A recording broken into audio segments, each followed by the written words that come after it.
언제 어디든 견인하러 달려가네. 상식적인 시대의 우리들 진실과 정의로 모든 걸 견인해. 우리의 민주주의 다시 설 수 있게 함께 외쳐 견인지여.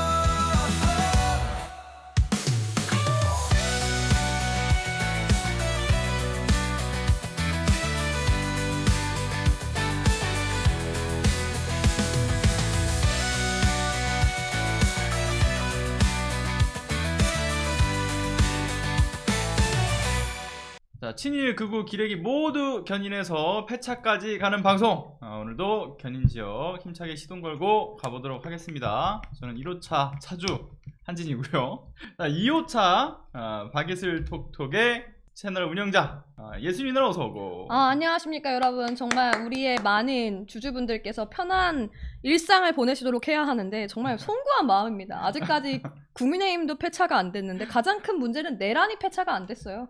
최상목이 날뛰고 있고 맞죠, 퍼스널 맞죠. 컬러 진단을 받으러 다니고 있는 모습을 보면서 정말 많은 국민분들께서 분노하고 계실 텐데요. 다음 주에는 정말로 윤석열의 폐차를 보고 그 후에 국민의힘 해체까지 열심히 달리도록 하겠습니다. 박예슬입니다.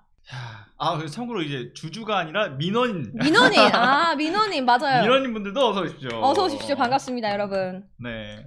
진짜 이게 하루하루 너무 속이 타가지고 진짜 죽겠어. 난 요즘에 무슨 생각하냐면 사실 계속 집회를 나갔다가 지금 몸살이 나서 그러니까 몸이 일어나지질 않아. 그러니까 어떤 생각까지 드냐면 내가 뭘 하고 있는 거지라는 물음표가 약간 들면서, 그리고 나만 이렇게 심각한가? 그러니까 다른 사람들은 다 일상을 잘 살아내고 있는데 나만 이 사태를 매우 이렇게 심각하게 받아들이고 있는가? 라고 생각하면서 친구들한테 물어보면 그러니까 오히려 내 친구들은 중도임에도 불구하고 이해를 못 하더라고요. 그러니까 왜 박근혜 때보다 집회가 안 커지느냐라고 생각하시는 분들이 있을 거 아니야? 그러니까. 근데 다 그 얘기를 하는 거야. 이건 누가 봐도 잘못된 걸 아는데 이 상식적인 것을 못 끝내고 있는 이 상황이 사실 중도층에서 납득이 안 되는 거지. 이러니까 중도층에서 생각하기에는 민주당 뭐하냐라고까지 연결이 돼버리니까 그것도 사실 좀 너무 나는 솔직히 얘기하면 해. 내 친구들이 이제 그런 얘기를, 그러니까 국민의힘이라는 정당은 이미 포기한 정당이야. 그러니까 그치, 중도에서는 이번 내란 비상계엄을 겪으면서 이 정당을 더 이상 투표할 일은 없다 라는 생각은 해. 그렇다면 이제 당연히 총선 때 179석을 몰아줬잖아. 뭔가 입법부가 큰 역할을 해줄 거라는 기대를 했단 말이야. 그렇기 때문에 국회를 지켰던 거고. 근데 지금 뭐 이제 현재 8인의 결과에 기대서 이 179명, 그러니까 야 5당을 합치면 190명에 가까운 의원들이 아무것도 못하는 모습을 보면서 언제까지 이게 계속되는가 좀 불안해하는 분들이 많더라고. 그렇지. 그러니까 그런 불안감을 해소하기 위해서라도 더 좀 적극적으로 민주당 의원들도 그렇고 당내에서 정무직 직함을 받고 있는 정치인들도 그렇고 좀 더 결의에 찬 모습을 보여줄 필요가 있다. 그런 생각이 좀. 아무튼 오늘 다룰 이야기들이 좀 많으니까 많아. 바로 또 들어가 보도록 합시다. 자, 첫 번째 견인할 내용. 일단은 최상목 탄핵안 발의, 이거 관련돼서 다룰 필요가 있을 것 같은데 최상목부터 견인을 좀 하자고. 이제 민주당에서 지금 2시지? 지금 이제 2시. 발의를 했을 걸로 보여지는데 이게 방송이 또 나가는 시점이 또 오후 8시다 보니까 시점이 좀 안 맞을 수가 있어. 지금 발의했나? 발의했고 아마 공수처에 고발까지 하겠다라고 밝혔던 걸로 나오고 있습니다. 있지. 오후 2시에 한다라고 얘기를 했고 이제 야 5당이 해가지고 탄핵안 발의를 한다고 했으니까 이제 진행을 하고 있는 것으로 보여지고. 자, 근데 좀 그런 게 있잖아. 이제 민주당 입장에서는 사실상 그 최상목에 대한 탄핵에 대해서는 좀 조심스러울 수밖에 없었던 부분이라고 한다면, 아무래도 뭔가 최상목을 보내면 그 다음으로 오게 될 이주호도 만만치 않고, 이주호를 보내면 그 다음 김문수야. 김문수야 진짜 너무 끔찍하잖아, 상상만 해도. 근데 이제 또 만약에 헌재에서 그 탄핵에 대해서 결국은 기각이 된다라고 하면 그 불안정성에 대한 문제, 그러니까 이제 여론이 또 흔들릴 수밖에 없다는 걱정 때문에 더 많은 고민들을 할 수밖에 없다는 생각이 들었던 건데, 사실 근데 최상목은 헌재에서 이제 기각될 수가 없는 놈이거든. 그렇지. 지금 이제 여기가 너무 끝난 명확해. 거야. 이거 헌재에서 만장일치로 결국 마은혁 헌법재판관에 대해서 임명 왜 안 하냐, 이거 위헌이다, 위헌 요소 있다 했는데 헌재가 만약 이걸 부정하잖아? 그럼 헌재는 자기 말을 자기가 부정하는 게 돼. 그러니까 부정할 수가 없단 말이야. 결국 최상목에 대한 그 탄핵에 대해서는 역시나 만장일치가 될 수밖에 없는 부분인 건데, 왜냐하면 앞서 뭐 그 예수 누나도 얘기했지만 명백한 직무유기 행위가 위헌적 소지가 분명히 존재하고 현행범이기 때문에 사실 그에 대한 체포까지도 가능하다. 라고 지금 보여지는 거고. 그래서 사실상 이제 최상목이 들어가면 프리패스이기 때문에 난 뭐 최상목한테 뭐 크게 뭐 다른 얘기를 하고 싶진 않아. 뭐 멀리 가지 않는다. 멀리 가지 않는다. 멀리 가지 않는다. 이제 끝이다. 사실 본인이 그 이제 권한대행으로서 뭔가의 그 더 나아가는 영역들, 그러니까 이제 예를 들면은 그 권한대행으로서 너무 과도하게 이제 자신의 직권을 행사한다라는 그런 논란들을 사실 피하기 위해서 몸을 사릴 것이다라고 판단했던 그 예상들이 모두 다 빗나갔잖아. 엇나가버리고. 오히려 3개월 동안 거부권을 9개나 행사하면서 나는 윤석열을 넘어서는 미친놈이 또 나타났다라는 그러니까. 걸로 보여줬어. 본인이 대통령 행세를 하는, 그러니까 권한대행 이후, 그러니까 더 이제 권한대행의 뽕이 아니라 본인도 이제 대권을 노릴 수 있다라는 그 착각 속에서 허적되면서 했던 많은 일들이 결국은 그 칼날이 본인 목 밑으로 턱 밑까지 이제 들어오게 된 거지 사실은. 근데 나는 최상목이 이제 탄핵소추안 발의하겠다라고 하고 나서 반응 봤어? 할 테면 해봐라. 그러니까 할 테면 해봐라. 그 얘기를 했었잖아. 너무 뻔뻔하지 않아? 그러니까 나는 진짜 이 정부 인사들 그리고 공직자들을 보면서 무슨 생각하냐면 입법부 자체를 무시하는데 입법부가 이런 행정부를 존중해주는 태도 때문에 이렇게 이 장관들이 당당한가? 범죄를 저질러 놓고도 죄에 대한 의식이 전혀 없고 국가에 대한 의식, 국민에 대한 정서, 외교의 상황들 따위는 고려하지 않는구나. 내가 봤을 땐 그 국민의힘의 어떤 스탠스도 보면은 저렇게 명백한 내란 행위를 저지른 그 수계를 지켜주고자 똘똘 뭉쳐있는 걸 보면서 최상목은 본인이 굉장히 든든한 뒷백이 있다라고 생각을 하는 것 같아. 그래서 솔직히 난 무섭기도 한 게 이렇게까지 저렇게 당당할 수 있는 이유가 뭘까? 그러니까 아무리 우리가 정치를 좀 오래 보셨던 분들도 많이 있을 텐데 민원인 분들의 지금까지 있었던 모든 정치인들 아무리 극우 정당에 소속되어 있는 국민의힘 정치인들도 이렇게까지 눈치를 보지 않았던 적이 없어. 나는 이렇게 눈치를 안 보는 상황들이 매우 무서운 게 무언가 자신이 있는 것 같아. 맞아. 그러니까 우리는 이길 수 있다라는 자신감의 어디가 원천일까? 그러니까 난 이게 시작점을 보게 되면 예전에 그 한창 검찰개혁 관련된 이제 집회 열고 했었을 때 윤석열 문제 때문에 그때 검찰개혁에 대한 이야기가 나오면서 검찰이 점점 이 선을 더 넘어가는 모습들을 보였었잖아. 이 정도를 던졌는데 이것도 되네? 또 던져보고 하면서 그게 점차 그때부터 수위가 높아져 왔다라고 생각하거든. 그래서 이제 검찰 세력이 결국은 이 집권 세력으로서 안착을 하게 되면서 그 이후에도 이제 윤석열이 이제 집권하는 그 과정에서 한 번씩 계속 또 수위를 넘는 이야기들을 하고 심지어 뭐 나라를 팔아먹는 그런 행위도 뭐 서슴지 않고 그러던 중에 이제 내란까지 이어지게 된 그 일련의 과정들이 나는 이게 하나로 관통되는 이야기들이라고 생각을 하는 거지. 어떤 걸로 봐? 그러니까 본인들이 그러니까 이 헌법의 가치 뭐 이런 거 뭐 그래. 법치주의적 가치 이런 거 위에 항상 군림하고 있다는 생각을 하고 있었지만 그래도 적어도 눈치를 보긴 했단 말이야. 근데 이제는 눈치를 보지 않아도 되는 정권을 맞이했다. 진짜 이 윤석열이 대통령이 되고 나서부터는 내 세상이 됐다라는 판단하에 그냥 법은 자기네들 마음대로 해석할 수 있는 영역의 도구 보다 더 법 기술자로서 완벽해진 정권이 돼버린 거라고 생각하는 거지. 나는 그래서 무서워. 그러니까 지금 뭐 흔히 말하는 상식, 우리가 법치주의, 양심이 있는 판결을 사실 기대하잖아. 그런데 윤석열 정권을 보면 지금까지 우리가 생각했던 법치주의의 기본은 윤석열 정권에서는 나는 상식이라고 생각하지 않아. 안 통하는 거지. 그러니까 그렇게 생각하고 대응을 한다면 나는 또 당할 수 있다고 봐. 그러니까 그런 와중에 이제 상목이 입장에서는 법 어차피 우리가 마음대로 그리고 주무르고 우리가 결론을 내려서 바꾸면 되는 건데라는 생각을 가지고 있잖아.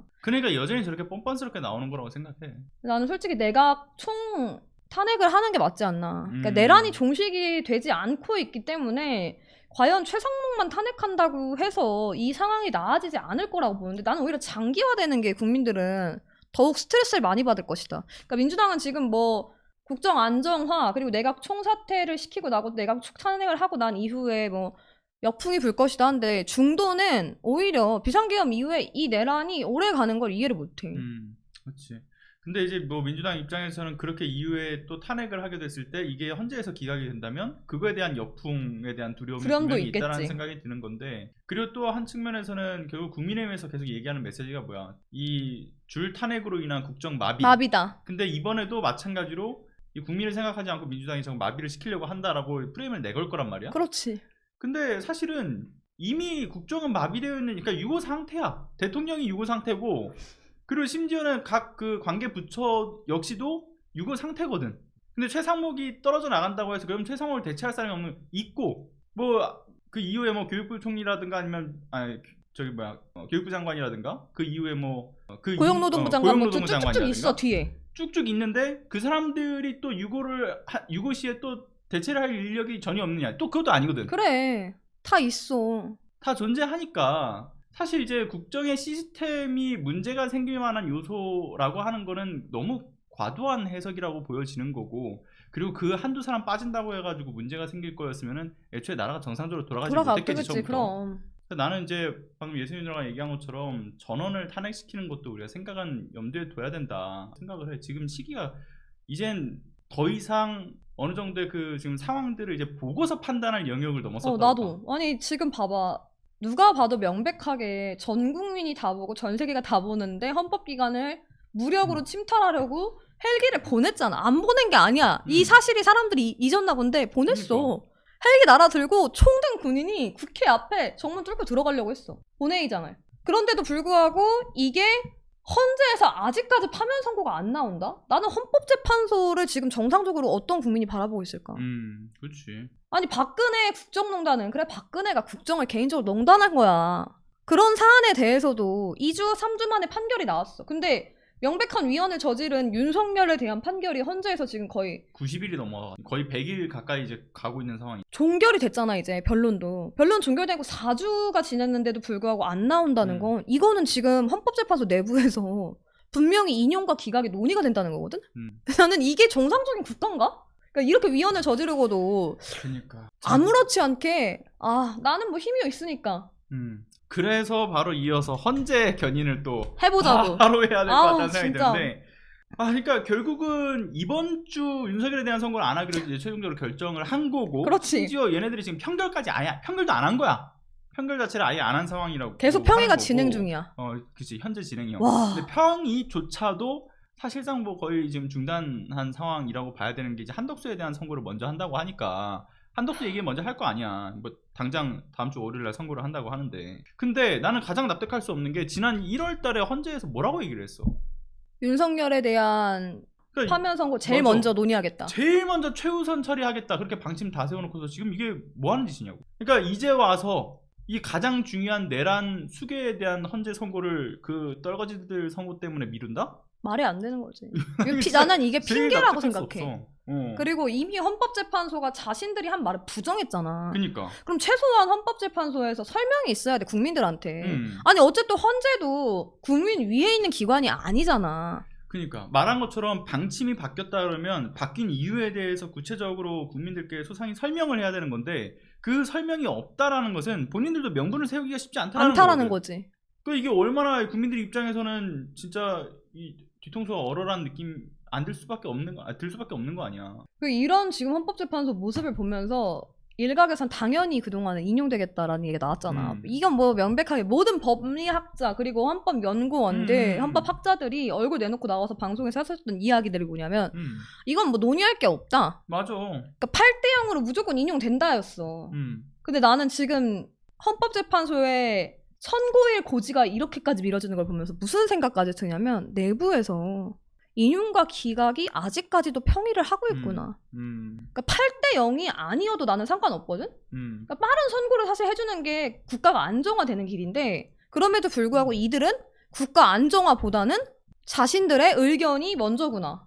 그러니까 어쨌든 여기서 본인들이 파면에 대한 뭐 찬반을 두고서는 결국 그 평가는 역사적으로 평가 요소기 때문에 그리고 나는 그 사실 이제 파면이 최종적으로 선고된다는 거에 대해서는 그 한치의 의심도 없지만 근데 이런 평의가 길어지면 길어질수록 국민들 입장에서는 불안에 떨 수밖에 없는 거고 그리고 이제 헌재의 존재 의의 자체가 사라지는 거니까. 그리고 결국 이 지금 헌정 질서가 지금 이 혼란스럽게 무너지고. 그렇지. 지금 국정도 그렇지만 이제 우리 국가의 어떤 안보, 경제 모든 상황들이 지금 혼란의 전국 속에서 엉망진창이 되고 있는데 헌재라는 곳에서는 이걸 시간을 끌면서 거의 뭐 방관하고 있다는 생각이 드니까. 이게 무슨 영향력과 파괴력이 있는 선거기 때문에 신중을 기한다는데 지금 헌재의 그 신중을 기하는 시기 때문에 사실상 윤석열을 지지하는 사람들이 뭐 말도 안 되는 소리 하잖아. 기각이다, 각하다. 심지어 국민의힘에서는 이거 당연히 각하될 문제다, 기각된 문제다. 계속해서 내란을 선동하고 있잖아. 나는 그러면서 사회가 오히려 더 분열되고 있다고 보거든. 그러니까 돌이켜보면은 그 헌법 재판관들이 본인들의 책무를 완전히 그냥 상실한 상태에서 오히려 지금 이 혼란의 전국으로 본인들이 몰아넣고 있어.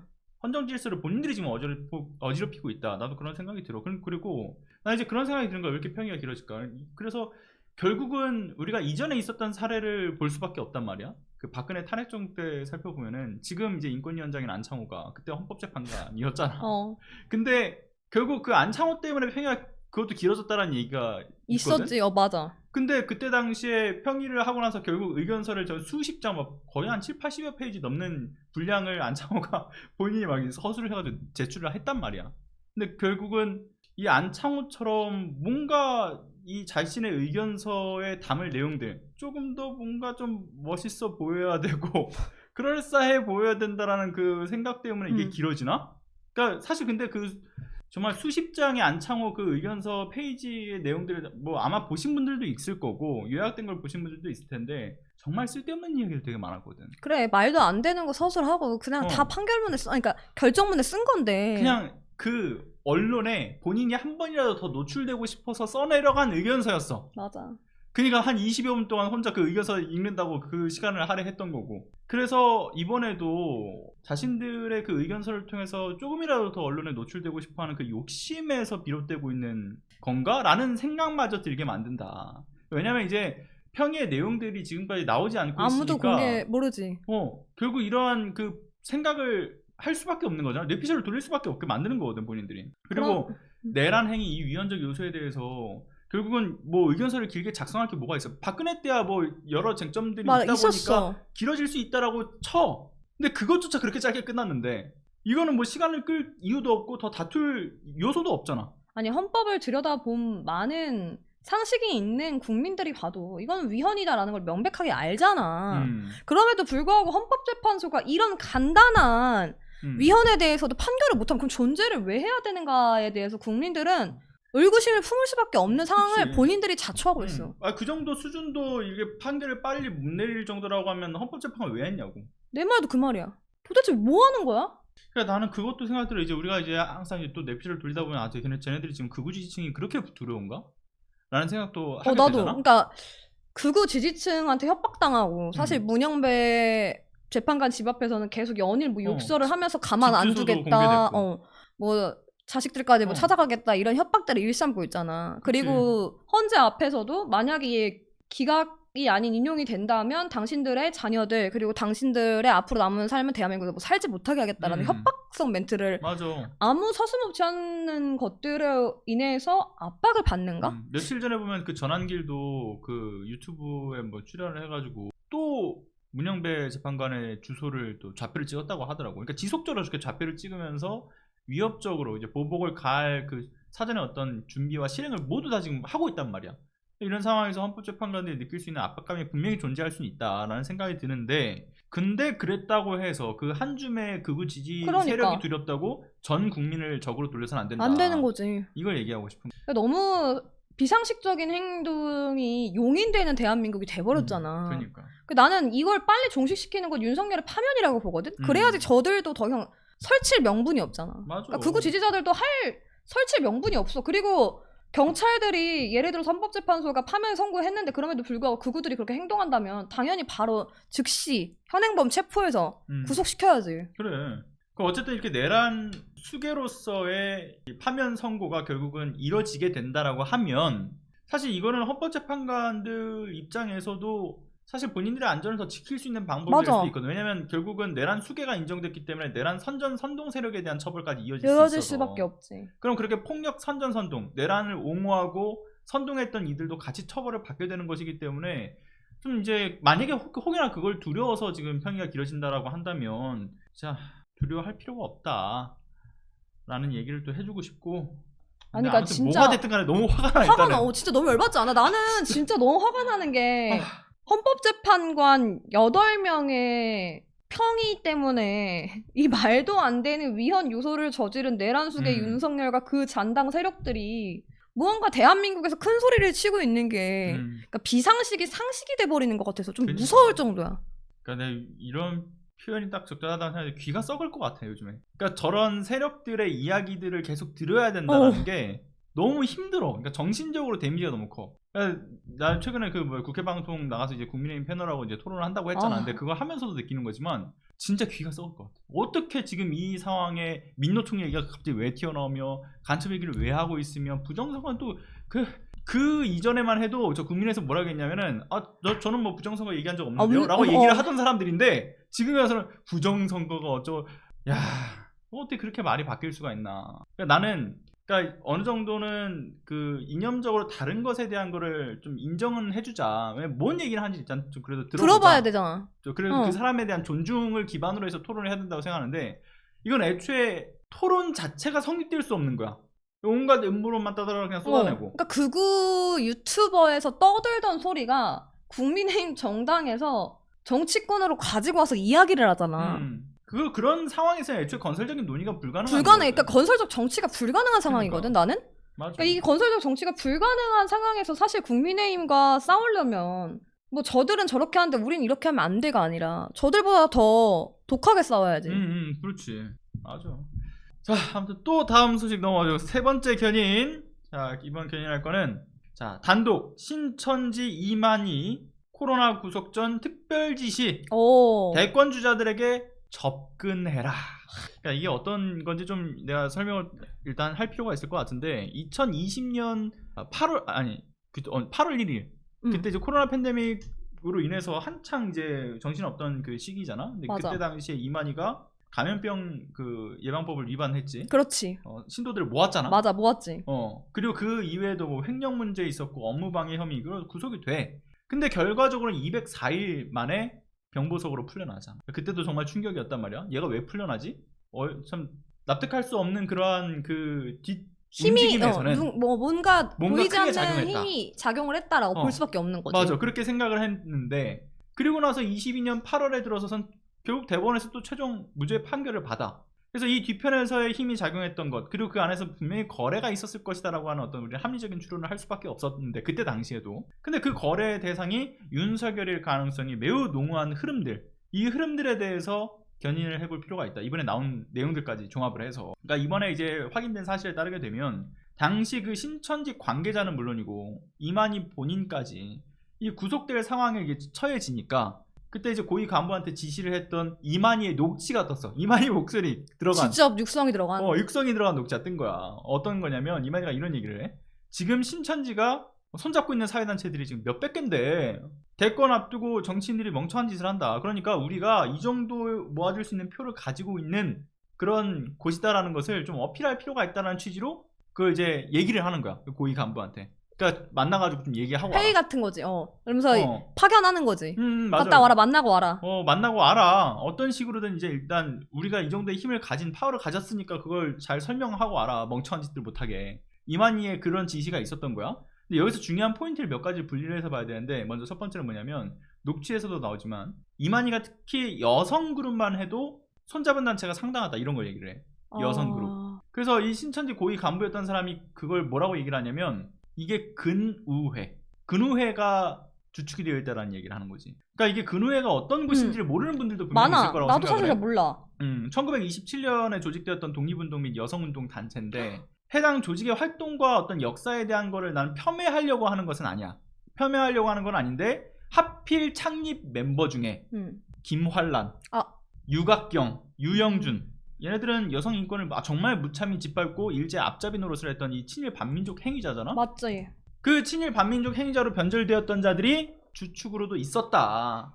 물론 그 멤버 말고도 몇 더 있긴 하지만 이 모두가 뭐 이 친일 반민족 행위자라고 할 수는 없을 수 있어. 그 안에서 그러나, 물론 좋은 활동 안 하셨던 분들도 계시겠지. 있겠지. 왜냐면 그 단체가 굉장히 컸거든.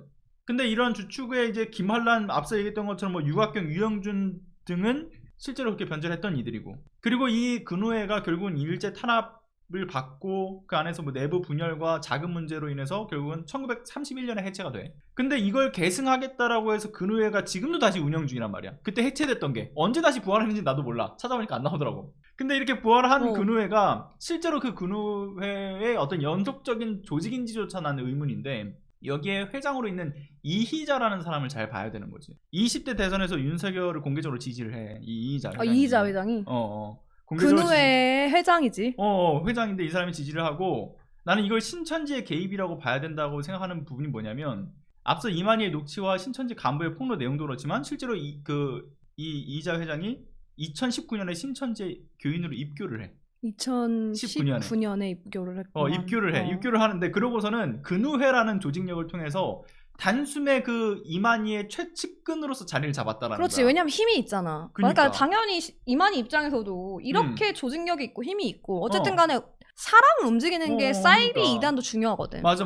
걔네들은 그걸로 밥 벌어먹고 그럼. 사는 곳이니까. 근데 중요한 건 이희자는 단순히 신천지에 입교를 해서 본인이 뭐 아주 충실한 교인으로서의 활동만 그친 것이 아니라 이 신천지 신도를 통해서 근우회를 또 장악을 한단 말이야. 그러니까 근우회에 이만희의 지시에 따라서 한 2,800여 명의 신천지 신도가 가입을 했다라는 거야. 그 간부의 폭로에 의하면.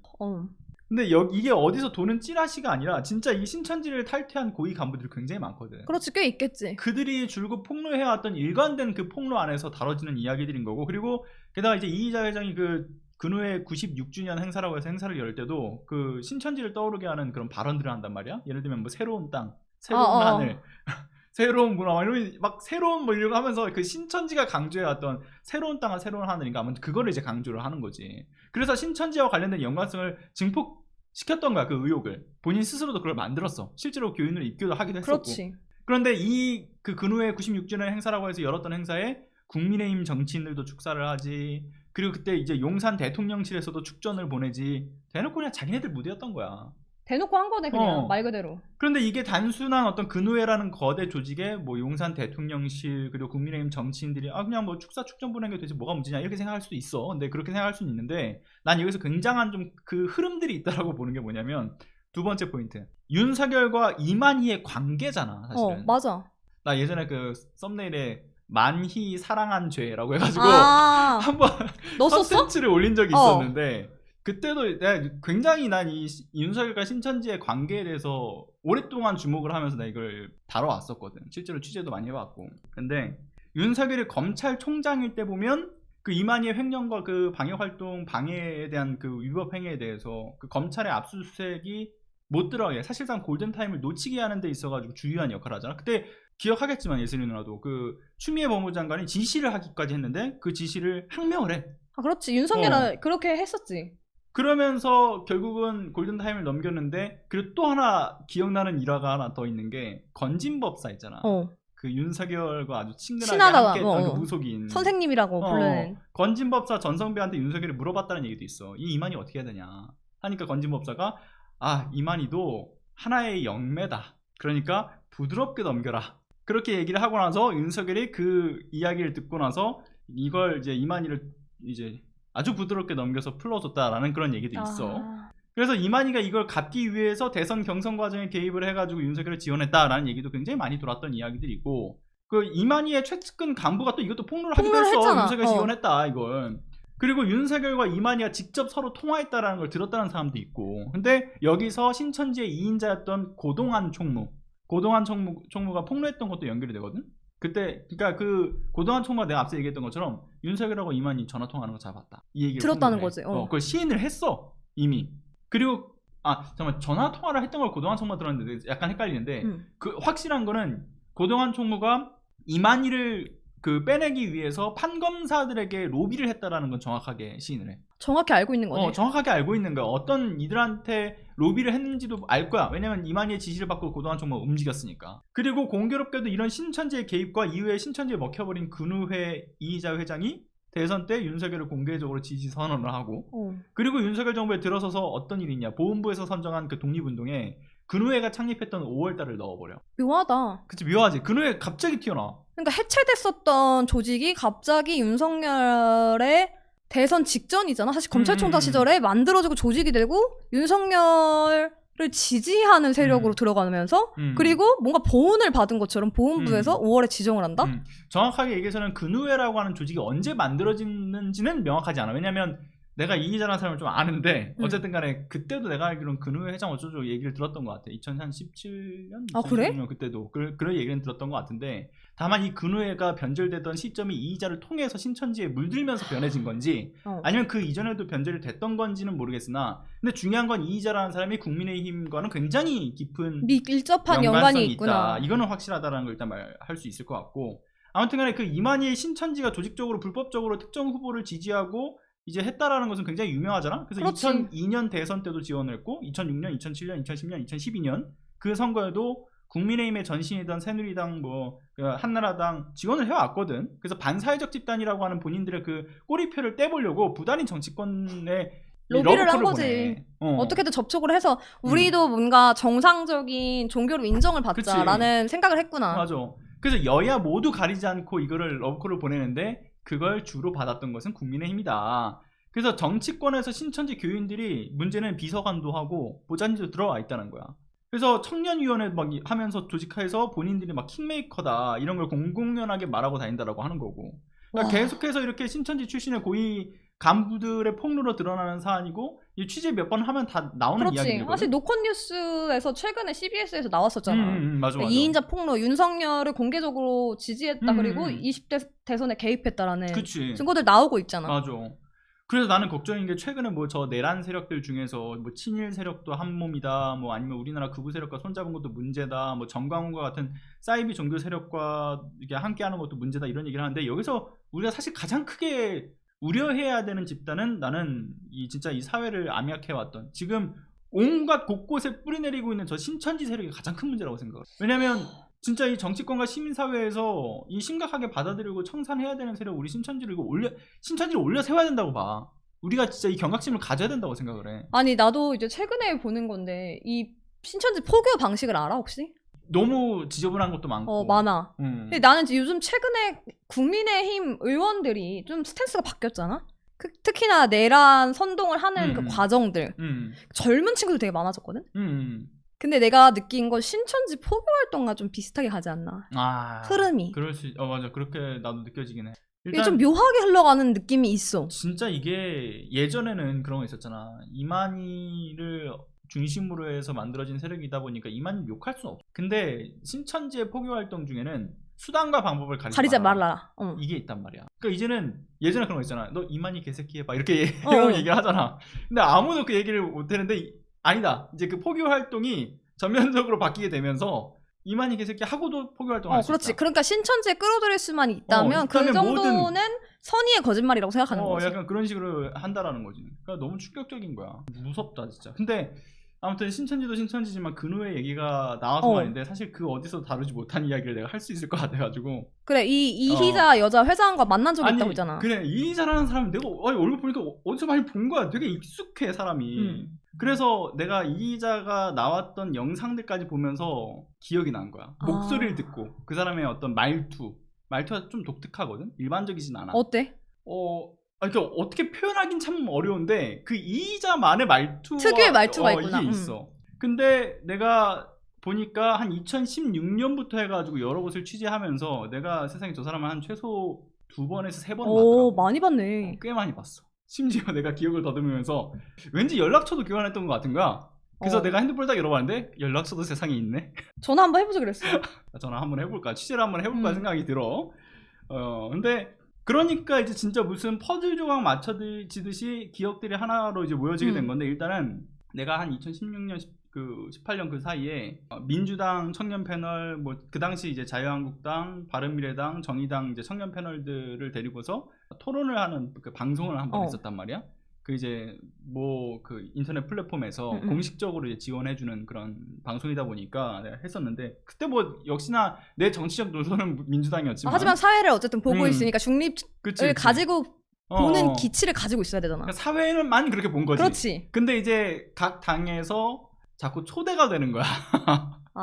여기 좀 와달라, 저기 좀 와달라, 뭐 사회도 봐달라. 뭐 내가 사회를 본 걸 민주당밖에 사실 없지만 근데 그렇게 내가 행사에 초대를 받으니까 난 그때 어떤 생각을 했냐면 야 이거 기회인데 취재거리 건질 수 있겠다. 그래서 갔는데 그 중에서 자유한국당에서는 이제 그 김병준 비대위원장을 그때 정현호 비대위원이 자꾸 소개를 해가지고 김병준 비대위원장 진짜 많이 봤어. 그때 당시에 자유한국당이 지도부잖아. 내가 근데 이 사람이 이렇게 자주 봐도 될 정도인가 싶을 정도로 많이 본 거야. 그러니까 이 사람은 그렇게 해서 날 물들이려고 그렇지, 했던 그러니까 거지. 끌고 오려고 한 거지. 뭔가 정치 세력으로, 청년의 얼굴로. 그런 와중에 이제 무슨 포럼에도 초대를 되면서 이제 이희자 회장을 그때 몇 번 본 거야. 근데 이희자라는 사람이 국민의힘 전신이던 그 자유한국당뿐만 아니라 그 이전 시절부터 이미 그 정당의 지도부랑 아주 긴밀하게 소통을 해왔던 사람인 거야. 난 그걸 봤어. 실제로 그렇게 엄청난 친밀감을 봤거든. 김병준 비대위원장, 그 당시 그 김병준 비대위원장을 비롯해서 자유한국당의 그 지도부들이 만찬하는 자리에도 이제 이희자가 있었고, 항상 왔고. 물론 나도 그 자리에 물론 초대돼서 있었지만. 가지만. 그리고 심지어 그 노룩패스 김무성하고도 상당한 친분이 있었고, 김무성 알다시피 그 국민의힘에서 파워가 상당한 사람이잖아. 그렇지. 친 밖에서 가장 핵심이었잖아. 그렇지. 또 하나는 이제 이희자의 그 개인의 재력인 건지 아니면 근후의 재력을 통한 건지, 아무튼 그 국민의힘 계열의 소위 정치자영업자들 이들한테 이것저것 또 지원 사격도 많이 한다, 이런 얘기도 그 자리에서 듣기도. 그래서 저 사람 돈 많다, 그러니까 저 사람한테 일감을 받을 수 있게 해주겠다, 나 이런 제안까지 받았었어. 실제로? 실제로 받았었어. 혹하지 않았어? 난 안 받았지. 왜냐면 나는 이 세력과 함께 할 수 없다는 걸 너무나 크게 느꼈기 때문에. 난 그 지저분한 물에 놀고 싶지 않았지. 그러니까 아무튼 사실상 국민의힘의 그 주축으로 있는 물주처럼 보였다라는 거야, 내 생각에는. 그렇지. 그러니까 취재를 하면서. 실제로 정치 컨설팅 하는 사람들도 많이 지원을 해주면서 어떻게 보면은 이희자가 원하는 후보를 당선시킬 수도 있게끔 움직일 수 있는 파워를 가지고 있었네. 그치. 그러니까 이희자한테 여러 정치인들이 들러붙을 수밖에 없었고, 거기에 주축 멤버들은 국민의힘이었다라는 거고. 그리고 약간 덧붙여서 별개의 이야기일 수 있는데, 내가 저 집단에서 하는 포럼들을 진짜 여러 개를 들어봤지만 그때 취재하면서 내가 진짜 귀가 썩을 뻔한 게 한두 번이 아니거든. 근데 그 중에 심지어 그 국민의힘의 그 박수영 의원, 박수영 의원이 대표로 있었던 재단 중에 그 한반도 선진화 재단이라는 데가 있어. 근데 별의 별 재단이 다 있다 진짜. 그 재단이었나 그 계열 재단의 포럼이었나는 내가 정확하게 기억은 안 나지만, 거기서 이제 식민지 근대화론을 강의한. 근데 그 포럼에서 또 정상적인 사고를 하는 교수 학자진들이 있었을 거 아니야? 싸워, 그 현장에서. 항의를 하긴 하는데 근데 그 주류의 분위기는 식민지 근대화론을 맹신하는. 그러니까 완전 친일 집단인 거야. 그래서 아무튼간에 내가 이런 그간의 내 취재 경험이라든가, 그리고 이번에 밝혀진 내용들까지 전부 종합을 해보게 되면 결국 저 국민의힘이라고 하는 집단, 근우회, 신천지, 극우, 친일 다 묶여있는 거네. 하나의 흐름은 그냥 한 몸인 거야. 와, 이게 근데 진짜 좀 나는 민주당에서 주의 깊게 봐야 된다고 생각하는 게, 단순히 내란 종식만 해서는 나는 안 된다고 보거든. 그러니까. 결국엔 윤석열 하나가 바뀐다고 해서 이들이 사라지는 게 아니잖아. 맞지. 그러니까 언제든 또 다른 얼굴을 내세워서 또 만들어내고, 국민의힘뿐 아니라 정치권에도 접근을 해서 새로운 인물을 또 탄생시킬 수 있고. 맞지. 그리고 곳곳에 정부 부처에 인맥, 그리고 이야기해준 것처럼 이제는 뭐 보좌관 비서진들까지 있다 하잖아.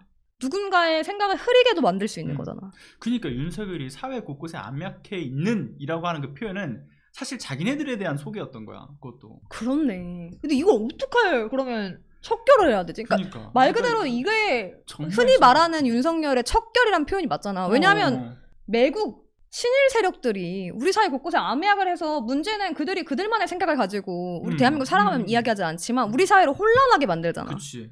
이건 언젠가 한 번은 청산을 해야지. 맞아. 나는 그래서 내가 이런 경험들을 해봤던 사람의 입장으로서 내가 진짜 저 집단을 얼마나 혐오하겠냐고. 아무튼 진짜 속 터진다. 그러니까 이게 진짜로 이게 심각하게 느껴야 될 요소라고 생각을 하고. 근데 난 항상 아쉬운 게, 저 신천지에 대한 문제를 이야기하거나 그럴 때는 사람들이 그렇게 관심을 안 가져. 그러니까 이 진짜 심각성을 여전히 못 느끼고 있다라는 생각이 들어서 참 안타깝고, 이 기회에 나는 좀 정치권에서도 그렇고 좀 이 시민사회에서도 그렇고 주요하게 좀 다뤄야 될 이슈로 좀 시켜야 된다. 그러니까 종교의 자유라고 해서 정치권에서 함부로 이야기를 하지 않지만, 문제는 그 종교의 자유라는 옷을 입고선 정치권과 결탁을 해서 우리 국민들을 선전선동하고 혼란을 만들잖아. 그치. 그렇다면 누군가는 이거를 한 번쯤은 걷어내주고 좀 법적으로 제재해줄 수 있는 제도가 필요하지. 맞아. 자, 그러면 다음 넘어가기 전에 우리 광고 영상 보고 오도록 하겠습니다. 하죠. 지난 10년간 매달 20만 원씩 꼬박꼬박 보험 넣은 김호구 씨. 40줄에 처음 병원 신세를 졌는데 과연 그 보장 금액은? 꼴랑 100만 원이요. 왜 이렇게 실망스러운 겁니까? 제가 뭘 잘못한 겁니까? 보험 손해보지 마세요. 최고의 전문가들이 본인에게 가장 적합한 보험으로 맞춤형 리모델링 해드립니다. 지금 바로 마이보험 체크하세요. 검색창에 마이보험 체크. 네, 보험료 비싼 상품 팔아서 수익 챙기는 곳이 아니라 현재 불필요하게 가입된 보험이 있지는 않은지, 꼭 필요한 건 잘 유지하고 계신지, 부족한 부분이 있지는 않은지 고객의 상황에 맞춰서 무료로 상담해드리고 있으니까요. 주소창에 마이보험체크.com을 검색 또는 카카오톡 친구 추가에 마이보험 체크를 검색하시거나 대표전화 1800-7917로 전화하셔서 1번 보험 상담을 누르시고 시사발전소 보고 이제 상담 신청했다라고 말씀주시면 더욱더 친절한 상담 가능합니다. 해주십니다. 여러분 많은 이용 부탁드리겠습니다. 마이보험 체크입니다. 네, 광고 끝. 자, 다음 견인 합시다. 자, 단독 검찰 수사 보고서에 이재명이 앞서는 조사는 중단. 야, 이거 지금 이제 명태균의 그 비공표 여론조사 조작만이 다가 아니라 공표된 여론조사도 조작을 했다. 그렇지. 이게 그냥 빼박으로 발견이 된 거잖아. 드러나고 있지. 22년 2월에 그러니까 대선을 그때 얼마쯤이었지? 한 달 정도 앞두고 있었을 때 TV 토론회가 첫 번째 열렸을 때 그 TV 토론회가 열리고 나서 이튿날에 그 돌린 거야 조사를. 여론조사 돌린 거지. 명태균이 그 미래한국 연구소를 통해서 PNR에다가 이제 해가지고 돌린 거 아니야. 근데 이거 알고 보니까 윤석열한테 유리한 여조가 안 나오니까 아무리 돌려도 안 나오는 거야. 그러니까 자기가 유리하게 돌리려고 해도 결과가 안 나오는 거야. 그 첫 번째 조사도 뭐 윤석열이 3% 앞선다라고 얘기하는데 그거는 이제 오차범위 내기 때문에 결국은 안 나온다고 봐야 되는 거거든. 그렇지. 그러니까 중간에 멈추고 조사를 다시 했다.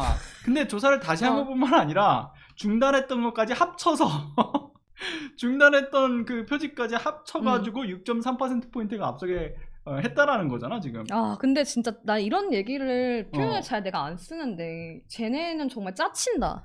그니까. 아니 그리고 여론조사를 표방하고 있는 여론 조작이 너무 아무렇지 않게 만연하게 당연하게 일어나는구나. 그니까. 근데 그렇게 만연하게 일어나는 거에 대해서 서명원 그 PNR 대표도 인지는 하고 있었던 것 같아. 그러니까 이제 강혜경 씨한테 전화를 했을 때 강혜경 씨한테 여론조사 두 건 한 거 아무한테도 말하지 말아라. 그 녹취로 다 확보가 됐으니까 검찰도 수사 보고서에다가 이걸 넣은 거 아니야. 근데 서명원 대표가 지금 뭐라고 얘기해? 그러니까 앞서서는 그 강혜경 씨한테 전화해가지고 야 절대 어디 가서 얘기하지 마 했는데 지금 와서는 내가 한 건 맞는데 그건 편법이지 불법은 아니야. 지금 이런 식으로 해명하고 있잖아. 그렇지. 그러면 왜 어디 가서 얘기하지 말라 그래? 불법이니까. 애초에 특정 정당이나 특정 어떤 후보자한테 편향되도록 그렇게 지지율이 많이 나올 수 있게끔 하는, 그러니까 그렇게 샘플 사이즈를 바꾼 거잖아. 그러면 이거 공직선거법상 그 이 여론조사 조작의 위법성이 조작이잖아. 명확해. 그래. 그 처음에는 뭐 굉장히 억울하다는 식으로 얘기를 하다가 뭐 심지어 뭐 보수 언론사의 공작이 이 문제를 더 키웠다 이런 얘기도 하더니만 결국은 조직적으로 본인도 가담했다. 이게 들통이 난 거지. 근데 나는 아무튼 그 이 내란 이전에 왜 이 애초에 윤석열이라고 하는 그 인간은 명태균이라는 정치 브로커를 통해서 뭔가 여론조사 기관을 이제 그리고 또 이제 그 보수 언론지를 통해서 위법하게 이들이 합작해가지고 유권자의 어떤 이 정상적인 판단을 흐리게 만들었잖아. 그렇지.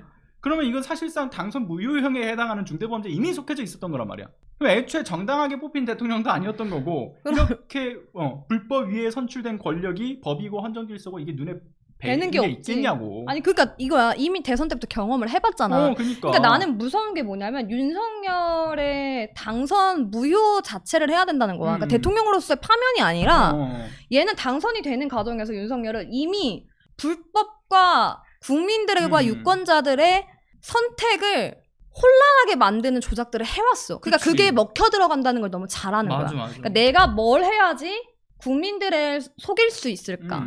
여론을 바꿀 수 있을까를 그치. 너무 잘 알아. 그걸 통해서 당선이 된 사람이야. 맞지. 나는 그래서 윤석열이 솔직히 파면이 된 이후에 뭐가 걱정이 되냐면 나는 정치권이 사라지지 않을 거라고 봐. 계속해서 관저 정치나 어떻게 보면 국민의힘의 이제 새로운 얼굴처럼 뭔가 조언을 하거나 또 영향력 있는 인물처럼 활동을 하면서 또 명태균만 난 있지 않을 거라고 보거든. 분명히 더 있을 거라고 봐. 맞아. 그들과 견을 탁해서 계속해서 대선 이후에 있을 만약 대선에서도 역할들을 하지 않을까. 그러니까 사실 이게 어쩌면 이런 국가적 참사의 결과가 이미 예상되어 있었던 거고 그게 이제 내란으로까지 빚어진 거라고 보는데 사실 수사기관에서 이미 저들의 위법 행위에 대해서 알 수 있었던 수사 또는 그런 어떤 고소고발에 대한 것들을 받아봤던 입장에서 지금 이 정치적 이유로 결국 수사를 지연시켰던 것이 자금의 사태를 불러일으켰던 그렇지. 거기 때문에 애초에 수사기관이 수사만 제대로 했다면 탄생하지 않았을 정권인 거야 사실.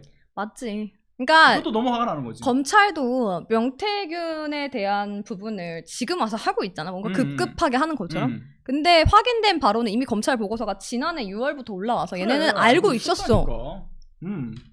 애초에 그 선관위에서 넘길 때 그 관련된 거 조사 다 하고 넘겼는데 그거 보고서 바로 인지했던 거를 수사를 안 했던 거잖아. 그러면서 무슨 검사도 없는 형사과에 배당을 시켜놨다가 좀 지연시킬 만큼 지연시켰다가 다시 이제 검사가 있는 쪽으로 옮겼지. 그리고 그 사이에 그 당시 이제 그 창원지검의 창원지검장이 2번이 바뀌는데 다 윤석열 사람으로 바뀌었지.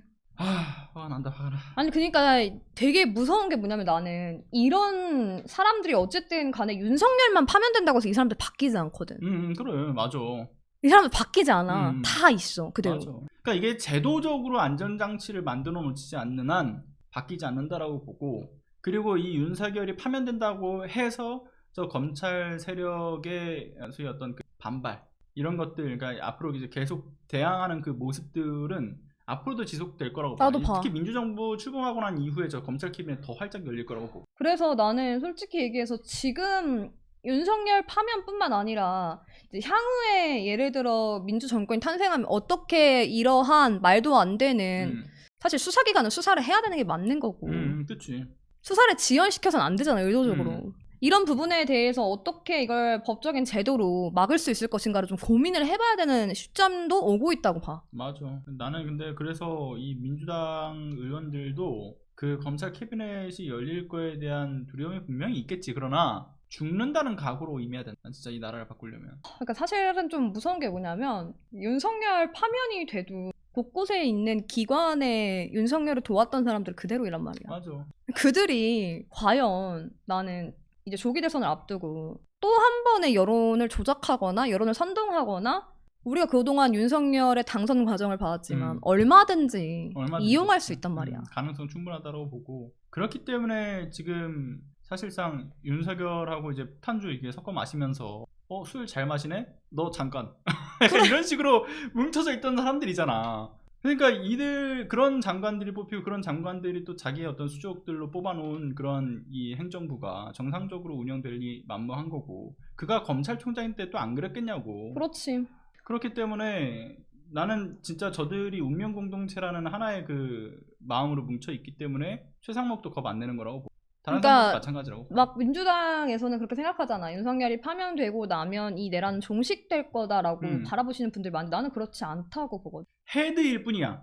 헤드일 뿐인 거고 팔다리 몸통은 남아있는 거지. 그러니까 실질적으로 머리는 바꿀 수 있어. 충분히 얼마든지. 그러니까 자기들이 원하는 선수로 갈아 끼우면 된단 말이야. 근데 이미 몸이 다 썩었는데. 그게 문제인 거지. 이미 온 몸에는 진짜 이 암적인 존재들로 퍼져 있어. 머리 바꾼다고 해결될 일은. 아무튼 자 다음 편으로 가봅시다. 자 이번엔 또 예슬이 누나가 준비해준 내용 바로 들어가 봐야 될 것 같은데, 이재명 고발키로 마은혁 임명을 강요했으니까 강요죄다 이런 얘기를 하고 있는 국민의힘 헛소리 견인하지 않을 수가 없을 것 같습니다. 자, 이제 국민의힘에서 민주당이 오늘 최상목 권한대행 탄핵하겠다. 그리고 그 전부터 이미 시사를 했잖아. 이제 최상목 권한대행이 헌법재판소에서도 임명하라고 하지만 국회 임명권을 침해하고 있다, 위헌이다라고 했지만 그럼에도 불구하고 무시하니까 아니 입법부 입장에서 당연히 탄핵해야지. 행정부의 수장도 아니야 이 사람. 권한 대행일 뿐이야. 맞아. 근데 권한 대행이 입법부가 무언가 요구를 하고 심지어 헌법재판소가 이거 위헌 요소 있다 해라 해도 무시하면 탄핵을 하는 게 정상적인 입법부 아니야? 그렇지. 당연한 거지. 탄핵을 시사하니 국민의힘에서는 나는 그러니까 국민의힘이라는 정당이 입법부로서의 기능이 있는가를 다시 한번 생각해봐야 되는 시점이라고 보는 게, 최상목 권한대행에게 마은혁 헌법재판관 후보자 임명을 강요했다라는 명목하에 이재명 더불어민주당 대표를 고발한 거야. 강요죄로. 나는 저 국민의힘이 국민이라는 걸 쓰는 것조차 수치스러워. 항상 느꼈지만 근데 이거 보면서 야 진짜 수준 떨어지는 정당이다 이런 생각이 드는 거야. 아니 헌재 때려 부수자 뭐 처단하자 갈아 마시자 뭐 그런 얘기를 하면서 폭력 선전선동을 했던 집단이 본인들이잖아. 그래. 헌법재판관들에 대해서 그렇게 협박하고 강요했던 강요죄 당사자 현행범들 본인들 아니냐고. 그러면서 그 본인들이 이런 강요를 했던 이 현행범인데 사실상 그러면서 뭐 이재명 대표가 헌법을 지켜야 된다 지키라고 얘기한 게 그게 강요다? 아니 그러니까 이재명 대표의 발언 때문에 이제 강요죄라는 건데 그러니까. 이재명 대표가 그러니까 이거를 지키지 않으면 헌법을 지키지 지키지 않으면 법적으로 처벌받을 수 있다. 몸조심해라. 이게 핵심이잖아, 그러니까. 그러니까 헌법을 지키지 않으면 누구나 체포를 할 수가 있기 때문에 그 얘기를 한 거거든. 그러니까 그래. 상식적인 사실 얘기야. 음. 이게 크게 문제가 될 나는 사안이 아니라고 맞아. 보거든. 근데 이걸 가지고 지금 국민의힘에서는 뭐 테러리스트인 줄 알았다. 깡패냐 막 이런 얘기 하잖아. 근데 먼저 짚어야 될 건 뭐냐면 지금 헌법재판소에서도 위헌 요소가 있다라고 해서 국회 입법권을 무시하고 있는 최상무 권한대행에게 국민의힘도 입법부야. 맞아. 잊지 말아야 되는 게 국민의힘 행정부가 아니란 말이야. 그럼 국회 권한을 침해받은 거에 대해서 항의를 할 수 있어야 되는데 오히려 이 말도 안 되는 위헌을 저지르는 최상무 권한대행을 보호하고자 하는 거야. 어이가 없는 거지. 그러니까 이게 보면은 참 납득할 수 없는. 그러니까 이게 특히나 난 이거 보면은 이 형법상 강요죄 사실은 우리가 이걸 굳이 찾아봐야 돼? 라는 생각이 들 정도긴 하거든. 왜냐면 너무 허무맹랑한 소리라서 굳이 찾아볼 필요도 없지만 그래도 찾아보게 만들어져 집단은 자꾸. 폭행 또는 협박으로 사람의 권리 행사를 방해하거나 의무 없는 일을 하게 한 자는 처벌한다. 근데 일반의 상식선에서도 현저히 이게 벗어나는 강요가 있을 경우에 한해서 적용되는 법률이란 말이야. 근데 상대방이 큰 공포심을 어쨌든 느껴야 되는 건데 뭐 최상목이 눈 하나 깜짝해? 누나 깜짝하냐고 안 하잖아. 아니 솔직히 얘기해서 국민의힘 의원들이 헌법재판소한테 인용되기만 해봐라. 대한민국의 헌재가 정상적으로 남아있을 수 있다. 이런 발언이야말로 강요죄지. 그래, 자기들이 맞아. 원하는 판결을 하게끔 하려고 국회의원 직위로 찍어 누르는 거 아니야. 그러니까. 그리고 최상무의 권리 행사가 방해가 실제로 됐어? 안 됐잖아. 물론 이렇게 얘기하면 걔네들은 미수범이다 뭐 이런 얘기 하겠지. 그런 헛소리를 계속 덧붙여가지고 질질 끌 거야 쟤네들은. 근데 앞서서도 예슬이 누나가 얘기했지만 이재명 대표가 뭐 틀린 말을 한 게 아니잖아. 최상목이 뭐 자유로운 어떤 의사표현이 불가능한 사람도 아니고 국민의힘이 도대체 뭐라고 난리야. 저 국민의힘이라는 정당. 국민의힘이라고 하는 집단 때문에 우리나라 법치와 헌법이 정말 진짜 조롱거리가 되어 가고 있는 건데, 그리고 뭐 강요죄 어쩌고 하면서 협박성 발언이라고 하니까 나도 한마디 하자면 국민의힘 의원들 몸조심해라. 나도. 난 그 얘기 하고 싶어. 진짜 몸조심해라. 왜냐면 진짜 본인들이 쇠고랑 차는 날은 난 머지 않았다고 봐. 진짜 역사가 이 법이 단죄를 할 건데 딱 기다려라. 난 이런 얘기 하고 싶고. 그리고 이재명 대표를 공격하는 거 말고는 지금 아무것도 할 수 없는 정말 한심한 저 내란 정당인 건데, 솔직히 뭐 폭행, 협박, 강요, 테러 어쩌고 논할 거면은 본인 지지자들부터 좀 단속을 해야 될 거 아니야. 아니 헌재 앞에서 어제 봤어? 그니까 나 그 백혜련 의원이 기자회견하는데 계란을 맞은 거야. 그니까. 근데 그거에 대해서 뭐 계란 맞은 게 큰 대수냐라고 국민의힘 지지자들이나 극우들이 얘기를 하거든? 근데 이런 일이 일어나서 안 되는 게 정상 아니야? 그리고 당연히 이런 일이 일어나면 국민의힘에서도 나서서 이건 무슨 짓이냐, 이런 위협적인 행위나 테러는 하지 말아라고 해야 되는데, 그러니까. 재밌는 건 뭔지 알아? 그 자리에 추경호랑 나경원도 있었다는 거야. 맞아. 근데 아무런 항의를 하지 않아. 그러니까 현장에서 했던 발언들이 이제 밖으로 쭉 돌잖아. 그거 보니까 나경원은 민주당 애들 오니까 경찰이 열어준다. 민주당에게 친화적이다. 추경호는 밖에서 하지 뭐하러 쓸데없이 실갱이를 하냐. 그러니까 밖에서 하지 왜 들어와가지고 계란 맞냐 이런 얘기를 하고 있는 거야 지금.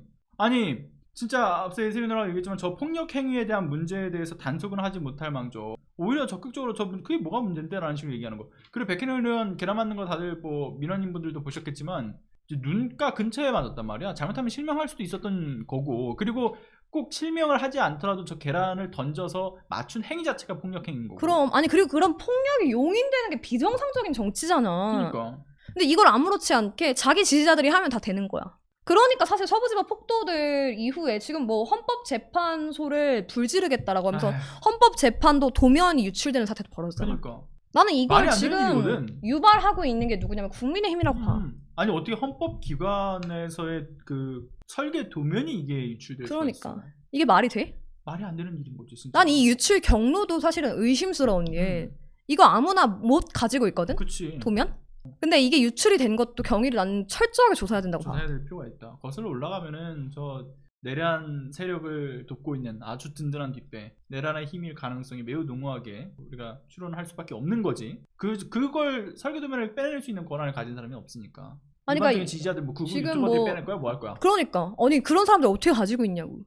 나는 가장 국민의힘에게 화가 나는 게 뭐냐면 지금 이재명 더불어민주당 대표를 향한 공격이 막 과밀집 되고 있잖아. 깡패냐 정치 깡패냐부터 시작해서 내란을 선동한다. 아마 고소 고발을 멈추지 않을 거라고 보는데 지금 국민의힘이 하는 행동을 보면 나는 한편으로 이재명이 되는 게 엄청 무섭구나. 얘네는. 맞아. 아니 나 진짜 내가 계속 얘기를 하잖아. 국민의힘 패널들하고 토론을 하면은 지금 나오는 얘기가 뭐냐면 그 이재명 그리고 민노총, 간첩, 부정선거 이 4가지 키워드가 없으면 얘기를 못하는 집단이 돼버렸어. 그러니까 그것과 관련 없는 주제로 이야기를 해도 다 거기로 이어지는. 계속 그냥 나와. 그러니까 이게 뭐냐면 실제적으로 이게 연관되어 있다라는 의혹이 어디선가 불거졌거나 아니면 뭐 경찰에서의 뭐 수사, 검찰에서의 수사가 이뤄졌거나 하는 근거가 전혀 없이 이제는 그 각각의 나온 패널들의 상상의 영역대로 그냥 마음대로 떠들어도 되는 지금 장이 돼버린 거지. 이 정치의 장이. 왜냐면 지금 본인들이 하고 있는 부정선거 논란이나 모든 게 다 근거 없는 음모론이거든. 그러니까 여기에 자신들이 내뱉은 음모론도 어디서 보니까 그러더라 라고 하면 그만인 거야. 그러니까 이런 수준이 돼버린 거야. 저 집단을 우리가 왜 이 정상적인 공당으로서 인정을 해줘야 되냐. 난 여기에서 지금 대단한 회의감이 있는 거지. 난 저 정당 해산해야 된다고 봐. 나도 해산해야 된다고 봐. 그리고 당연히 민주당 의원들도 이제 더 이상은 나는 이들을 정치 협치와 파트너. 그러니까 여야가 서로 논의를 하고 합의하고 뭐 얘기하잖아. 정치는 그런 역할이다. 근데 이들과 어떻게 협치를 하고 합의를 해? 지금 협치와 합의가 불가능한 정치 상태야. 이게 종식이 되고 이게 사라져야지 무언가 건전한 토론을 하고 서로 합의를 할 수 있는데 지금이 어떻게 합의가 가능한 상황이냐고. 안 되지. 절대 안 되지. 지금도 봐봐 뭐 지금 거의 모든 이 소위 뭐 국민들을 위해서 해야 된다는 개혁 법안과 관련해서도 자꾸 지금 국민의힘에서 이걸 무마시키잖아. 최종적인 결론까지 이르렀을 때 가서. 아니 그러니까 이런 정당과 계속 협치를 하고 합의를 한다는 건 나는 대한민국 정치사에 없어져야 될 일이라고 보고 그러니까 의원들도 나는 개개인적으로는 모르겠지만 그러니까 정당 자체가 진짜 이 말도 안 되는 일을 자행하고 있는 국민의힘과는 협의를 하려고 하면 안 된다고. 그러니까 사실 따지고 보면 진직의 역사의 뒤안길로 사라졌어야 될 정당인데 아직까지도 남아있다라는 거에 대해서 난 그것도 참 답답하다고 느꼈단 말이야. 근데 예를 들면은 지금 이런 내란이 있기 전만 해도 나는 저 국민의힘이라는 집단이 왜 아직까지 이렇게 영속할 수 있는가에 대한 난 진짜 아주 심각한 의구심이 있었단 말이야. 나도 그랬어. 근데 그렇게 보면서 내가 너무 과한가? 그러니까 우리가 저 극우 집단을 보면서 느꼈던 어떤 혐오감이라 아니면 저들의 그 과격한 언행 이런 사상들 이런 거를 우리가 느끼듯이 저들 입장에서는 나를 그렇게 느낄 수 있나? 중도층에서 바라봤을 때 또 나를 그렇게 생각할 수 있겠다라고 생각했는데 아니었어. 이번 사태를 통해서 확실히 알았지. 명확했었어. 정말 온갖 곳에서 친구들한테 다 전화오는 거 느꼈을 거야. 나도 오히려 중도인 친구들 그러니까 자기는 민주당을 좋아하지도 않는데 그러니까 이해가 안 되는 건 저런 집단과 무슨 대화를 하냐는 거야. 그래, 이미 맞아. 쟤네는 보여주고 있잖아 계속. 너무 뻔뻔하게. 맞아. 우리가 보면 이제 윤석열 정권이 출범하고 난 이후부터 줄곧 얘기했던 것이 그때부터 사실 상식과 비상식의 싸움이다라고 이야기를 했었단 말이야. 근데 이제 일반 중도층 정치에 하나도 관심 없는 사람들조차도 정치 저관여층이 이거는 상식과 비상식의 싸움이라고 보고 그리고 심지어는 내 인간관계를 걸을 수 있는 주요한 어떤 요소가 되고 있다. 됐다. 맞아. 다 그런 얘기를 해. 그러니까 오히려 지금 비상계엄 이후에 부부 이혼율이 증가하고 있다는 얘기 들었어? 그래? 그러니까 정치 얘기를 나누게 되잖아 자연스럽게. 그러니까 이거는 기본적으로 성향의 문제가 아니고 이념의 문제가 아니라는 거야. 상식과 비상식의 문제인데. 기본적인 사회 질서가 국민의힘을 지지할 수는 있어. 그렇지만 법원을 때려 부수는 행위는 우리 사회에서 일어나면 안 되고 우리 근우가 상상이나 하지 마음속으로 개인적으로. 맞아. 이걸 실행으로 옮겨? 맞아. 그건 말이 안 되는 이야기고 솔직히 나는 그런 생각을 해. 이제 왜 아무래도 그런 얘기들 나오잖아. 정치 성향이 다른 사람 만날 수 있냐. 못 만나겠지 않아? 못 만나.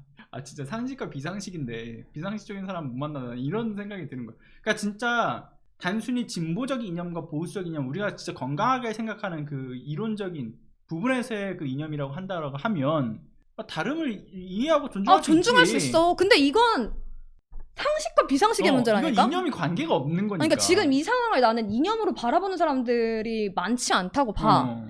그러니까 윤석열의 음. 탄핵을 원했던, 파면을 촉구했던 70%의 정상적인 국민들은 지금 그냥 당연히 이 일은 파면이 될 거라고 생각을 하고 종식이 될 거라고 생각하기 때문에 적극적으로 나서지만 않을 뿐이야. 맞아. 이걸 이념적으로 아무도 보지 않는다니까. 그런데 이런 상황에서 자꾸 이재명 대표 걸고 넘어지고 뭐 간첩 어쩌고저쩌고 뭐 부정선 어쩌고저쩌고 얘기하는 사람이라고 한다면 난 죽었다 깨어나도 못 만난다. 약간 이런. 맞아, 그런 실제로 생각해. 결혼해서 진짜 이혼할 수 있는 사유가 된다고 봐.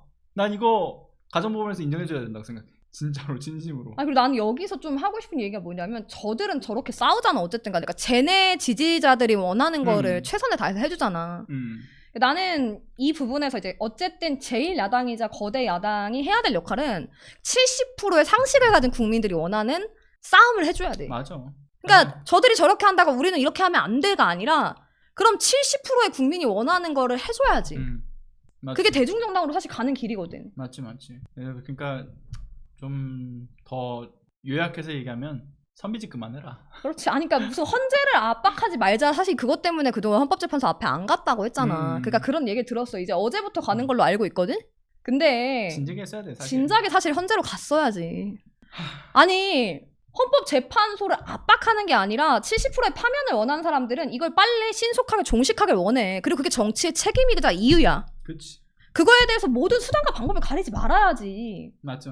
자, 근데 잠깐 여기서 보면은 우리 이 견인 지역이 국민의힘이 요거 맞아. 배수하는 로고가 있는데 갑자기 민주당이 끌고 근데 솔직히 싫은 소리라고 생각하면 안 되고 난 뼈 아프게 들어야 되는 소리라고 생각을 해. 그러니까 민주당도 진짜 그러니까 싸움을 잘했으면 좋겠다. 결의에 차서 뭔가를 해야 된다. 진짜 죽을 각오를 하고서 움직여야 된다. 실제로 죽을 뻔했잖아. 돌아오면 그리고 다 죽어. 진짜. 아니 내가 여기서 얘기하고 싶은 건 죽어. 뭐냐면 만약에 진심으로 나는 물론 헌재가 그래도 인간이길 포기하진 않을 거라고 생각을 해. 그러니까 헌재가 헌법재판관들이. 그런데 지금까지 모든 우리 사회에서 법학자들 그리고 헌법학자들 수없이 많은 검찰 출신의 의원들 그리고 검사 출신들도 이야기를 했었지만 윤석열에게는 때로는 예외가 적용이 되더라고. 맞아. 그러니까 나는 그걸 여러 번 보다 보니 이제 무슨 생각까지 드냐면 그러니까 예외도 있을 수 있지 않을까. 근데 문제는 그렇게 되면 이제 쿠데타가 밥 먹듯이 일어난 나라가 되는 거야. 진짜 나라를 떠야 되는 상황이 될 수 있는. 그러니까 그런 거를 염두해 두고 무조건 인용이 되게끔 만드는 게 난 정치 역할이라고 봐. 맞습니다. 그러니까 그 뒤는 생각하면 안 돼. 그게 헌법을 지키는 길이야. 그치. 그거에 모든 수단과 방법을 가리지 말고 최선을 다해야 돼. 맞지. 정신 좀 차리십시오. 주어는 없습니다. 네. 자, 다음 견인 들어가 봅시다. 자, 이번에도 예슬이 누나가 준비해준 건데 윤석열 막판 헌재 흔들기 탄핵 반대 법학자들 토론 자료 169초 제출했다. 나는 진짜 근데 이런 생각이 들어. 그러니까 윤석열이라는 인물이 어떤 생각을 가지고 있을까를 항상 생각하게 되거든. 우리 똑같이 대한민국에서 살아가는 사람이었잖아. 그리고 문재인 정부에서 검찰총장까지 한 사람이고 그리고 박근혜의 특검을 진행했던 검사야. 한 사람이었으니까. 법을 아는 사람이라고. 근데 이런 사람이 이제 자기의 내란에 대해서 옹호하기 위해서 다시 한번 헌재를 압박하기 위해서 또 법학자들이 이용해서 끝까지 헌재를 흔드는 모습. 그러니까. 이거에 대한 좀 설명이 좀 더 필요할 것 같다는 생각이 들긴 하거든. 아마 이제 보시는 분들은 도대체 어떤 놈들이야? 이런 생각도 할 수 있을 것 같고. 조금 얘기를 하면 법치주의를 지향하는 헌법 형사법 교수 포럼. 되게 길기도 하다 진짜. 그러니까 포럼이 너무 많아. 이름도 되게 길어 그냥. 그러니까 탄핵 정치로부터 헌정소를 위한 법학자 토론회가 열렸어. 지난 17일에. 그치. 근데 이 17일에 열렸던 이 법학자들 있잖아. 토론에 참석한 이 자료를 전부 다 제출한 거야. 그치. 169쪽을. 근데 나는 이게 포럼 이름 자체가 법치주의를 지향하는 헌법 형사법 교수 포럼이라고 하는 거잖아. 지향이 아니라 지양이라고 하는 걸 잘못 오기한 게 아닌가 그런 생각이 드는 거야. 이 사람들이 어떻게 법치주의를 지향해? 지양하는 거지. 그러니까 나는 이 토론에 참여했던 것도 11명의 교수진이라고 하는 보도를 봤는데 고작 그 한 줌의 이 국민의힘 기반에서 이 정치를 하려고 하는 이 기술자들, 난 그런 뜻을 가지고 있을 거라고 생각하고, 또는 그렇지 않더라도 그들에게 은혜를 입은 사람이라거나 그러니까 이렇게 사적 이익 중심의 법 기술자들이 모여서 떠들어대는 것은 사실 나는 아무짝에 쓸모가 없는 일이라고 생각하거든. 저들 역시도 역사의 어떤 평가에서 자유롭지 못하고 생각을 하고, 그리고 지금 헌법학계를 보게 되면 법조인들이 거의 정말 확고히 모이고 있는 일관된 의견이라고 하는 것은 앞서 뭐 예수님이라도 얘기를 했었지만 윤석열의 헌정질서 수호는커녕 아주 최소한의 준법 의지도 없다. 그렇지. 너무나 명확하게 이걸 드러나고 선을 긋고 있잖아. 있거든. 확실하게 얘는 문제가 있다. 모든 법조인들이 일관되게 얘기를 해. 근데 고작 한 줌 열 몇 명 얘네들만 지금 다른 의견을 내고 있잖아. 실제로 보면은 뭐 국민의힘 뭐 계열에서 여러 포럼에서 같이 막 이렇게 서로 막 이렇게 서로 어깨 부여잡고 끌고 가고 있지. 멱살 잡고 서로 하드캐리하면서 뭐 진짜 이거는 윤석열의 대통령의 통치권이다라는 말도 안, 그러니까 이 말도 안 되는 것에 동참하고 있는 학자들도 문제라고 보거든. 맞아. 그러니까 이런 사람들이 교단에 서 있는 것도 사실 문제잖아. 그래, 난 그게 너무 걱정인 거야. 그러니까 분명히 이 주요한 법 규정들 중에서도 몇 가지만 그냥 살펴보더라도 중대범죄 행위이 너무 명확하고, 그리고 윤석열에 의해서 이제 군인들이 유리창 깨고 그 본회의장 들어와서 본청을 아예 장악을 하려고 했던 것들까지, 이게 모든 국민들이 그거를 영상으로 봤잖아. 다 전 세계가 봤어. 내란의 밤을 봤어. 우리는 그걸 다 본 국민들 입장에서는 이거는 사실 법을 떠나서 상식선에서도 납득할 수 없는 문제고, 근데 이런 법을 배웠다라는 사람들이 자기 부정, 법치 부정 이걸 넘어서서 심지어는 이런 심지어 일반의 상식마저도 이걸 내버리겠다라는 걸 보면 정말 이제 보는 내가 다 수치스럽다는 얘기를 하지 않을 수가 없을 것 같고, 그리고 난 저런 것들이 법조인이라고 하는 것 자체가 문제인데, 법조인이라고 하면서 저들이 가르친 학생들이 또 그러니까, 판사가 되고 검사가 돼. 되고 아니야. 그러니까 그런 게 무서운 거야. 나는 그런 사람들이 많다고 생각하거든. 그래. 그러니까 이미 저런 생각을 가진 분들, 그러니까 저런 생각을 가진 자들이 연단에 서서 가르칠 때 어떻게 정상적으로 온전히 법치를 가르쳤겠어. 그러니까. 그래서 무서운 건 뭐냐면, 나는 법치주의라는 이름 하에 있는 이 사법 카르텔이라고 보거든. 그러니까 법조인 카르텔. 자신들이 친하면 믿어주고 응원해주고, 그리고 이들끼리 논의하는 생각이 맞다. 이게 대한민국 국민들의 정서에 어긋나더라도 우리가 생각하고 우리가 결정이 맞다. 그러니까 어찌 보면은 노무현 대통령도 그렇고, 그리고 지금 이제 이재명 대표도 그렇고, 그들을 향한 어떤 사법살인의 행위가 어찌 보면 우리가 그런 얘기를 하잖아. 저 사법살인 행위가 일반 국민들에게까지도 미칠 수 있다라고 얘기하는데, 나는 미칠 수 있다라는 거는 앞으로 진행될 수도 있는 이라고 하는 그 가정에서 만들어진 거지만, 난 이미 진행되어 왔다라고 생각을 해. 이미 수많은 피해자들이 있을 거라고 봐. 그러니까 저런 사상을 가진 사람들에게서 길러진 그 학생들이 판사 검사가 되고, 그리고 그들이 우리의 어떤 그 운명을 그 저울질하면서 그렇지. 좌지우지하고 있었다라는 거 아니야. 그러니까 이게 얼마나 소름 돋는 일이야. 이미 사법살인은 온갖 곳곳에서 자행되었을 가능성이 매우 높다. 자기 뭐 친인척 관계를 두고서 그들을 봐주거나, 또는 그들과 관련돼 있는 사건의 피의자들 같은 경우는 오히려 더 엄청난 그 형량의 구형을 해서 완전히 그냥 사법적으로 사회적으로 죽여버린다든가, 그런 일들이 난 충분히 있었을 거라고 봐. 그러니까 온갖 일들이 막 만들어지면서 유선 간첩 조작 사건 같은 것들이 만들어지는 거지. 근데 그렇게 수면 위로 안 올라온 사건들은 난 엄청 많을 거라고 봐. 많을 거라고 보고, 나는 윤석열이 결국에 끝까지 전혀 자신의 행위에 대해서 반성하고 있지 않다. 그리고 만일 설마 그럴 일은 없겠지만 뭐 진짜 1000만분의 1의 확률로 상상을 해보자서 기각이 된다면, 지금 이렇게 자신이 했던 행위에 대해서 정당성까지 부여받는다면 얼마나 나는 더 무도할까. 그치. 이제 진짜 이제는 원래도 눈에 뵈는 게 없었지만, 누가 뭐 나는 1000명을 넘어서서 10만 명 정도를 반국가 세력으로 몰아서 충분히 학살할 수도 있다. 척결할 수도 있는 인물로 돌아오지 않을까 생각해. 맞아. 나 그렇게 생각을 해. 그러니까 지금 위기감이 느껴지는 거고, 요 심각성을 모두가 알아야 될 텐데, 국민들은 다 심각성을 느끼고 있지만 정치하는 사람들은 조금 더 심각성을 느껴주길. 헌법 재판관들 특히. 그러니까 헌법재판관들을 압박하는 게 아니라 대한민국 헌정 질서가 어쨌든 유지가 돼야 되잖아. 그래야지 국가가 지속성이 있지. 아니, 머리가 있는 일반의 한 사람으로서도 이 상식적으로 판단할 수 있는 영역인 거잖아. 이거 뭐 압박하려고 하는 게 아니라 이게 기본이다. 당연한 걸 좀 자각해라. 본인들 책무도 좀 자각하고. 그러니까 이걸 나는 더 이상 길게 가지 않고 인용에 진짜 생명을 걸어야 된다고 봐. 난 지금 그래서 이게 자꾸 시간이 지연되면서 느끼는 거지만, 내란 때문에 죽을 게 아니라 속 터져서 죽을 것 같아. 진짜로 힘들어. 그러니까 너무 상식적인 걸 가지고 이걸 기다려야 하는 이 상황도 이해가 안 되는데, 헌법재판관들 8명을 정치권에서 어떻게 못해서 이런 상황이 계속 지속된다면, 그러니까 중도에 계신 분들에게는 어떻게 다가갈까를 나는 한 번쯤 좀 고민을 해봤으면 좋겠어. 맞아. 자, 아무튼 우리 견인을 오늘 아주 길게 했는데 그만큼 다룰 이야기들이 많은 중차대한 시기를 우리가 겪고 있다. 아무튼 오늘 민원인 분들도 고생 많으셨고요. 저는 다음 금요일 오후 8시에 돌아오겠습니다. 또다시 시동 키고 또 견인하러 오겠습니다. 다음 주에는 진짜 좋은 소식으로 올 수 제발. 있을까? 아니, 난 사실 오고 싶어. 진심으로 다음 주 금요일에 우리가 방송에서 이야기할 때는 이제는 좀 이제 이 사태가 끝나서 기쁨을 이야기했으면 좋겠다. 그렇지. 자, 다음 방송에는 기쁜 마음으로 돌아올 수 있도록 기원하면서 돌아오겠습니다. 감사합니다. 감사합니다.